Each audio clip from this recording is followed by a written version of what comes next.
Tere tulemast tagasi Matta Mentori kanalile ja täna me lahendame 2024 aasta riigieksamit laia kursuse teist osa. Tule kaasa, vaata kuidas ma lahendan neid ülesandeid ja äkki tuleb sulle kasuks. Jäta videole like, kui see meeldis, kommenteeri videoideid või soovitusi mulle ning muidugi tellige Matta Mentori kanalit. Alustame riigieksamiga. Ja lähme nüüd ülesande 8 juurde. Punktid A ja B asuvad ringjoonel, mille keskpunkt on P. Lõigu AB keskpunkt on M.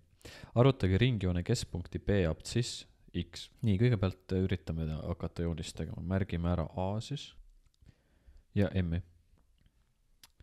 Nii, nüüd on meil vaja arvutada B-koordinaat. Seda saab teha mitmed viisi, aga minule meeldib kõige rohkem kasutada vektoreid. Et kui me teame, siis vaatame, et mis on meil vektor AM pikkus. Sest et tegemist on keskpunktiga, siis me saame nii läheneda sellel X-koordinaadis ja Y-koordinaadis. Ehk me näeme, et X-koordinaadis ta suureneb 2 võrra, Y-koordinaadis ta väheneb 3 võrra. Nii et kui me tahame nüüd teada AB-d, siis see on A pluss 2 AM vektorit. Ehk meil on punkt A, mis on siis 9, 10 ja nüüd me siis liidame, et 9 pluss 2 korda 2 ja 10 miinus 3 korda 2. Me saame, et see on 9 pluss 4 on 13, 10 miinus 6 on 4. Ehk see on 13 ja 4. Ja märgime selle siia ära ka. Kuna mul ei ole ruudulist paberit, siis mul see joonis ei ole kõige parem, aga vaja passi ära küll. Nii, et nüüd meil on sirge, enam-vähem klapib. Teil ruudulisel paberil oleks palju parem seda teha. Ja nüüd me teame, et need on siis A ja B on ringjoonel, nii et nüüd P-d arvutada. No mina tegelikult juba tean, aga joonise mõttes märgime suvaliselt P koordinaattelestikku. Ja nüüd, kui me teeme joonise, ehk see on ringi keskpunkt, siis me teame, et AP ja BP on sama pikad, sest et mõlemal juhul on tegemist ringjoone raadiusega. Ja nüüd, kui me tahame arvutada välja P-d, siis me saame teha sükse asja, et AP võrdub BP. Ja nüüd samamoodi me saame siit teha, et koordinaatide abil X miinus 9 ja 3 miinus 10 peab võrduma. Me saame, et AP võrdub BP-ga ja siis arvutame AP pikkus, et AP pikkus on siis ruutjuur, kasutame näiteks vektori pikkuse arvutamisvalemit. X miinus 9 ruudus pluss siis 3 miinus 10 ruudus ja BP võrdub ruutjuur X miinus 13 ruudus pluss 3 miinus 4 ruudus. Ja siit nüüd me paneme nad omavahel võrduma, mis tähendab, et võtame kohe ruutu ka ja siis me saame, et see on X miinus 9 ruudus pluss 3 miinus 10 on 7, 49 on võrdne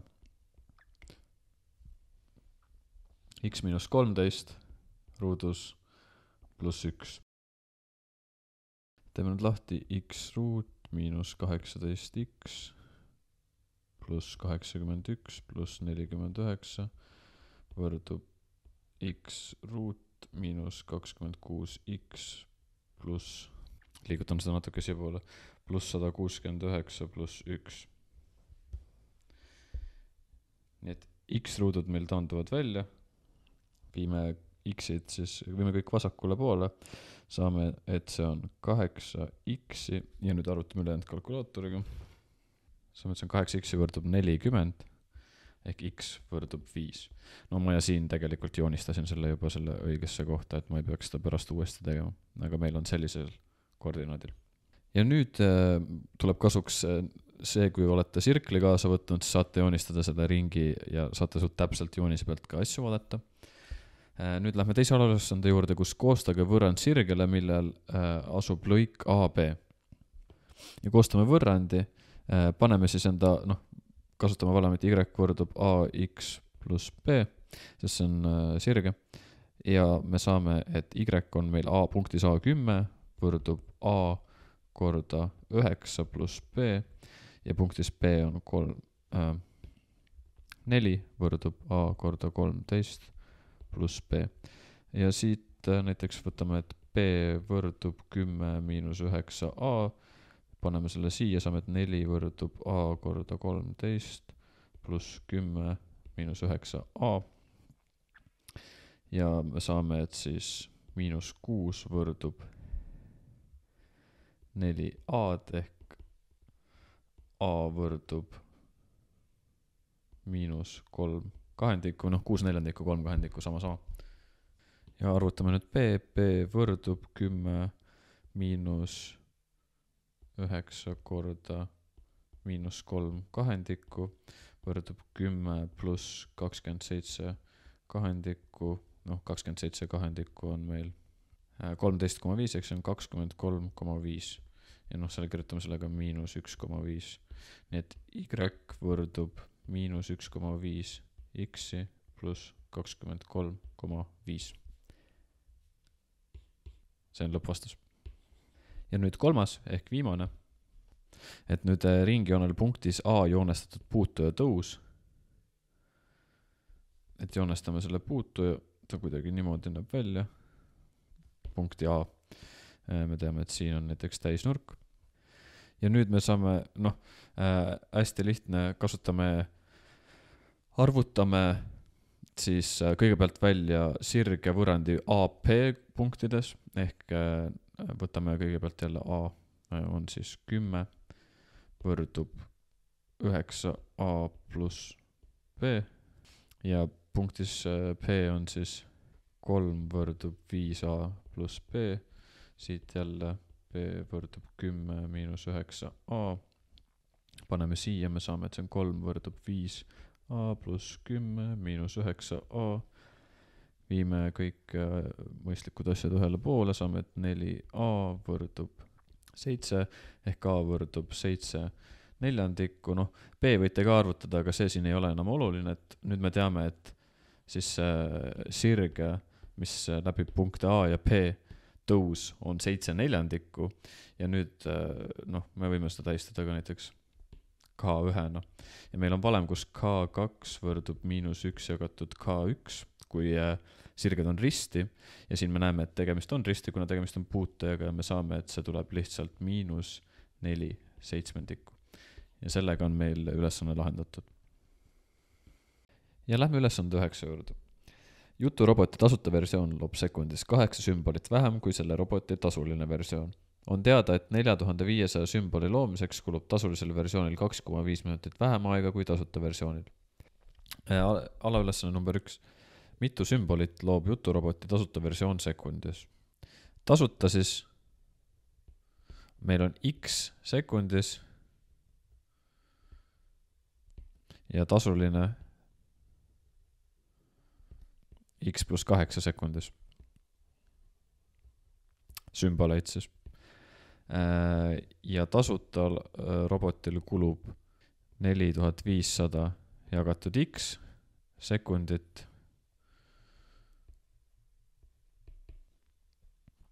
ja tasulisel 4500 jagatud x pluss 8 sekundit. Ja me nüüd teame, et võime siia, ma kirjutan see üles,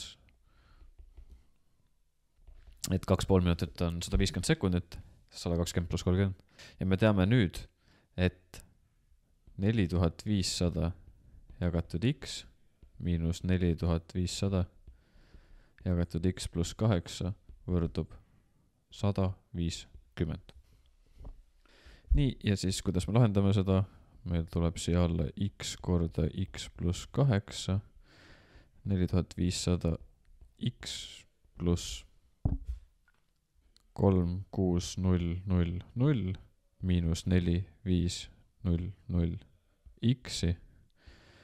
Me näeme, et need taanduvad välja. võrdub 150. Ja nüüd korrutame need läbi, me saame, et 3600 või 36 000 võrdub 150 x pluss 8, jagame 150 läbi, saame, et 240 võrdub x ruut pluss 8 x-i, meil on siin jälle ruutvõrrand ja lahendame selle ära.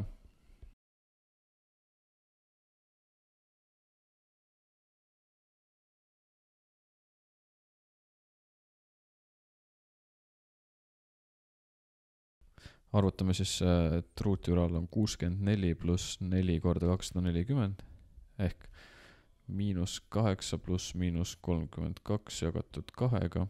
x1 võrdub siis -8 pluss 32 jagatud 2-ga on 12. x2 võrdub siis -20 ja noh, me teame, et see lahend ei sobi, sest et noh, sul ei saa luua robot -20 sümbolit sekundis. Ehk vastus on x1 võrdub 12. Ja teine alaülesanne, mitme protsendi võrra kulub tasulisel versioonil 4500 sümboli loomiseks vähem aega kui tasuta versioonil. Tasuta siis on 4500 jagatud 12-ga võrdub 375 sekundit ja me teame, et see tasuline on siis, võtame siit 150 maha, on 225 sekundit ja et arvutada, mitme protsendi võrra kulub tasulisel versioonil vähem aega kui tasuta versioonil. Nii et siit me näeme, noh, nagu enne mainitud, tasulisel versioonil kulub 150 sekundit vähem aega, mis on siis 150 jagatud 375 korda 100% ja me saame, et see on 40% vähem aega. Ja sellega on ülesanne lahendatud. Nagu öeldud, kirjalik kontroll ei ole kohustuslik siin, nii et ma seda ei teinud, aga ma alati soovitan teha, sest et siis saad üle kontrollida, kas su vastus on üldse loogiline. Ülesanne 10. Püstprisma põhjaks on ristkülik, mille ümbermõõt on 12 cm. Prisma külgserv ja pikem põhiserv on võrdse pikkusega. Arvutage prisma põhiservade pikkused, mille korral on prisma ruumala maksimaalne. Siin on joonis siis sellest olukorrast, mis meil on, kus siis A-ga on tähistatud ristküliku pikem põhiserv ja B-ga on tähistatud siis see teine. Nii, ja mis on siis prisma ruumala? Et põhja ruumala korrutatud kõrgusega või siis külgservaga. Ehk siis see on A ruut korda B. Meil on veel antud see, et ristküliku ümbermõõt on 12 ehk 2A pluss B võrdub 12. Siit me saame kirjutada, et A pluss B võrdub 6 või siis A võrdub 6 miinus B. Ja paneme siis selle A siia V-sse sisse või noh, nii on tegelikult veits raskem. Paneme, et B võrdub 6 miinus A. Ehk siis prisma ruumala on 6 miinus A korda A ruudus või siis 6A ruudus miinus A kuubis. Ja nüüd võtame tuletise A suhtes siis. Me saame, et see on 12A miinus 3A ruut. Paneme, et leida ekstreemumkoha, paneme tuletise võrdlema nulliga. Me saame, et siis 3A-d sulgudes 4 miinus A võrdub 0. Nii et noh, lahendid on siis A võrdub 0 ja A võrdub 4. Aga noh, külje pikkus ei saa olla 0, nii et see siin ei ole, et A võrdub 4. Ja see ongi siis vastus, mida me otsime. Ja vaatame siit igaks juhuks ka ära selle, et kas on tegemist ikka maksimumiga. Paneme siis esialgse, noh, me leidsime 0 kohad või noh, me leidsime tuletise 0 kohad. Ja nüüd, kui me teeme, algab, kuna suurim A-aste on negatiivne, siis me alustame altpoolt ja me tõesti näeme, et tegemist on max kohaga. Nii et jah, meil on A võrdub 4 ja kui me tahame B teada, siis B võrdub 6 miinus A võrdub 2. Ja noh, meil ongi nüüd kõik küljed olemas. Ja mis meil üle jäänud on, et ongi, et arvuta prisma maksimaalne ruumala ja siis meil oli see A ruut korda B võrdub 4 ruudus korda 2 ehk 16 korda 2 on 32 ja paneme ühiku ka sentimeeter kuubis. Noh, siia oleks ka viisakas märkida ühik ära. Ja sellega on ülesanne lahendatud, et ta on üpris segadust tekitav, sest et peate tuletisi võtma, aga on tehtav täitsa. Ülesanne 11. Peeter ja Miina käisid 20 järjestikusel päeval jooksmas. Esimene allülesanne. Miina läbis esimesel 2 päeval kokku 10,5 kilomeetrit ehk A1 pluss A2 võrdub 10,5. Teisest päevast alates jooksis ta igal järgneval päeval sama teepikkuse võrra rohkem kui eelmisel päeval. Mitu kilomeetrit läbis Miina 20 päevaga kokku, kui 7. päeval jooksis ta 8 kilomeetrit. Siin minu meelest nad on natukene nagu ebameeldivalt sõnastanud, teisest päevast alates jooksis ta igal järgneval päeval. Natuke minu meelest tekitab segadust, aga noh, põhimõtteliselt on lihtsalt ikkagi tegemist aritmeetilise jadaga. Me siin saame siis, et A1 pluss A1 pluss D võrdub 10,5 ja me saame, et A1 pluss 6D võrdub 8. Kasutades lihtsalt aritmeetilise jada valemeid. Siit on, ma arvan, meil kõige lihtsam A1 võrdub 8 pluss 6. Siin on miinus 6D. Ja me saame, et 2 korda 8, noh, ma teen natuke kiiremini, 16 miinus 12D pluss D võrdub 10,5. Me saame, et 11D võrdub 5,5 ehk D võrdub 0,5. Nii, me teame nüüd kõike, mis meil on vaja ja me kasutame siis jada summa valemit. Kirjutan siia välja SN võrdub A1 pluss AN jagatud 2 korda N. Valemit näete siin. AN on siis A1 pluss N miinus 1D ja nüüd kirjutamegi välja A1 pluss A1 pluss N miinus 1 on 19 korda D jagatud 2 kordatud 20.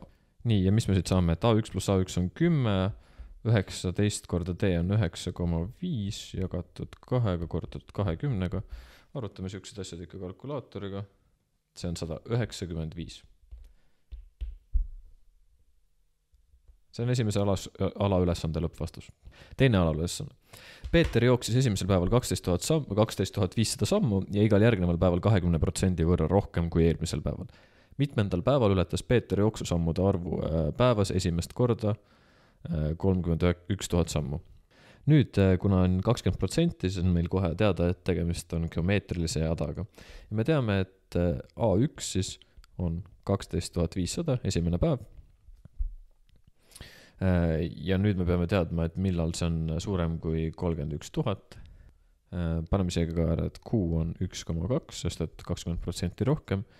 Ja nüüd põhimõtteliselt küsimus on, et millal on 12 500 korda Q korda Q ehk siis 1,2 astmel N-1 suurem kui 30 000. Et tegelikult siin võib ka teha lihtsalt niimoodi, et arvutadki ükshaaval need välja ja leiad, millal see tuleb. Nii, kuidas me seda lahendada saame siis puhtalt matemaatiliselt on see, et jagame mõlemad pooled 12 500 läbi. Ja siis me saame, et tegemist on 1,2 N-1 on suurem kui 2,4. Ja siis võtame logaritmid mõlemast poolest, me saame, et N-1 log 1,2 on suurem kui logaritm 2,4 ehk N-1 on suurem kui log 2,4 jagatud log 1,2, me ei saa neid ühe sama logaritmi alla panna ja paneme siia veel +1. Et n peab olema siis suurem, kui arvutame kalkulaatoriga selle välja, logarit 2,4 jagatud logarit 1,2 +1.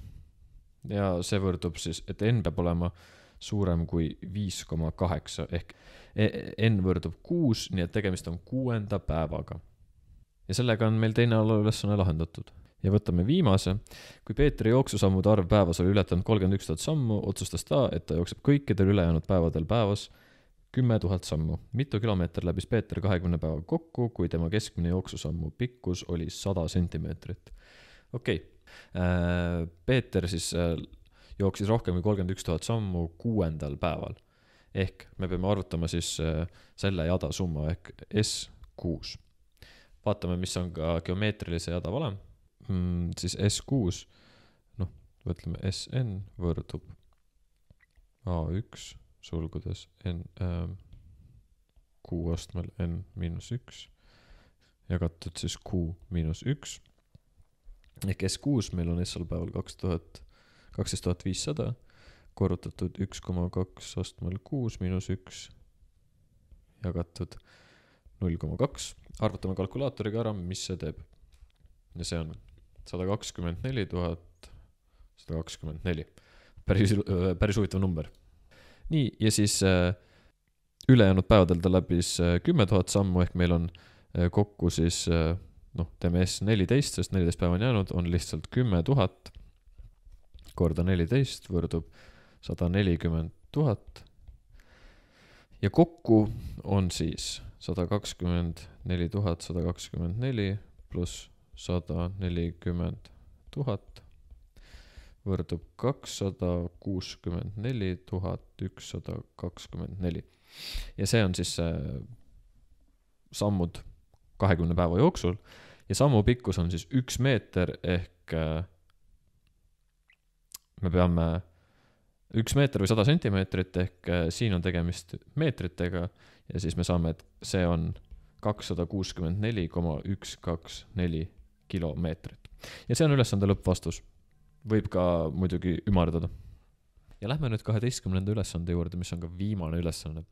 Püramiidi põhi on täisnurkne kolmnurk, mille üks kaatet on 2√3 detsimeetrit. Ja selle lähisnurk on 30 kraadi. Püramiidi kõik külgservad on √52 detsimeetrit. Arvutage püramiidi täpne ruumala. Siin on siis see joonis, mis on võetud lahendusest. Et teile paremini selgitada, siis siin põhjas on täisnurkne kolmnurk, mis on siis püramiidi põhi ja siin on kujutatud nagu püramiidi 3D joonisena siis.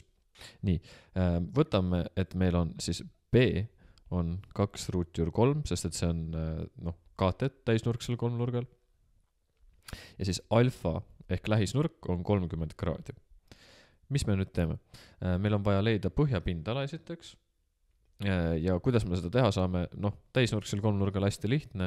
Leiame A ja leiame A läbi tangens alfa võrdub A jagatud B ehk A võrdub tangens 30 kraadi kordatud 2√3.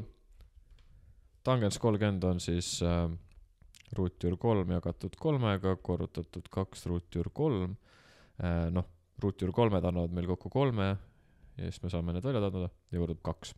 Ehk A võrdub 2 detsimeetrit. Ja põhjapindala siis täisnurksel kolmnurgal on A korda B jagatud 2-ga võrdub 2 korda 2√3 jagatud 2-ga, 2 taanduvad välja, 2√3 detsimeetrit ruudus. See on meie põhjapindala. Panen selle siia nurka. Nii, meil on nüüd vaja leida kõrgus. Ja nüüd tulebki hästi oluline asi siia mängu, et kuhu see kõrgus joonistada. Ütleme, et teil ei oleks seda joonist ees. Siin te näete, kuhu see kõrgus kukub, sest see on ülesande järgi tehtud joonis, aga kuidas seda teete? Kui meil on siis tegemist püramiidiga, ehk kõik külgservad on võrdsed, K on siis kõik need kolm serva on K-d, siis toetub püramiidi kõrgus põhjaks oleva kolmnurga ümber ringjoone keskpunkti. Et see ongi see peamine trikk siin ülesandes ja seda võib arvutada mitmet moodi, aga põhimõtteliselt me peame arvutama siis R-i pikkuse. Ja me teame, et täisnurk seal kolmnurgal asub ümber ringijoone keskpunkt hüpotenuusi keskpunktis. Ehk ta jaotab hüpotenuusi 2. Ja kui me tegelikult joonistaks, ma üritan siin näidiseks teha ka, et kui meil on täisnurkne kolmnurk, siis hüpotenuusi keskpunkt on siin ja kui me joonistame ümber ringjoone, siis keskpunktiks, et ümber ringjoon siis läbib kõiki neid tippe ja see on hüpotenuusi keskel. Täisnurkne kolmnurk ringis saab toetuda ainult diameetrile ja sellepärast see töötab. Ja nüüd meil ongi vaja leida siis R, et arvutada välja püramiidi kõrgus. Ja seda saab mitmet viisi teha, näiteks siinusteoreemi kaudu, aga kuidas mina teeksin seda, on lihtsalt arvutaksin välja hüpotenuusi, ehk me teame, et A võrdub 2, B võrdub 2 ruutjuur 3, ehk siis 2R võrdub ruutjuur 2 ruudus pluss 2 ruutjuur 3 ruudus võrdub ruutjuur 4 pluss 4 korda 3 on 12 võrdub ruutjuur 16 võrdub 4 ehk R võrdub 2 detsimeetrit. Nüüd kui meil R on teada, siis ma arvutaks samamoodi välja H ehk kõrgus moodustab siis selle põhjaga täisnurga ja meil on jälle täisnurkne kolmnurk ehk kui me tahame H-d arvutada, siis H võrdub ruutjuur K ruut miinus R ruut. Ehk see on ruutjuur. Me teame, et ma kirjutan siia välja ka. K võrdub ruutjuur 52. Ehk ruutjuur 52 ruudus on 52 miinus raadiusruudus on 4 võrdub ruutjuur 48. Mis on 4 ruutjuur 3 detsimeetrit siis. Ja nüüd on meil kõik teada ja ruumala arvutamiseks me teemegi SP korda 1/3 korda H. SP on meil teada, H on teada, paneme kõik kokku. SP on 2 ruutjuur 3, jagame 3-ga, korrutame 4 ruutjuur 3-ga, 3 siit jälle taanduvad välja, me saame 8 detsimeetrit kuubis. Ja see on ülesande lõppvastus. Ja sellega on eksam meil lahendatud. Aitäh, et vaatasid järjekordset Mata Mentori videot ja ma loodan, et minu õpetused ja näidised tulid kasuks siis 2024 riigieksami lahendamisel. Aga egas midagi, kui video meeldis, jäta sellele like, kommenteerige, mis ma järgmine kord võiks teha ning mis peamine. Ära stressa. Näeme järgmine kord.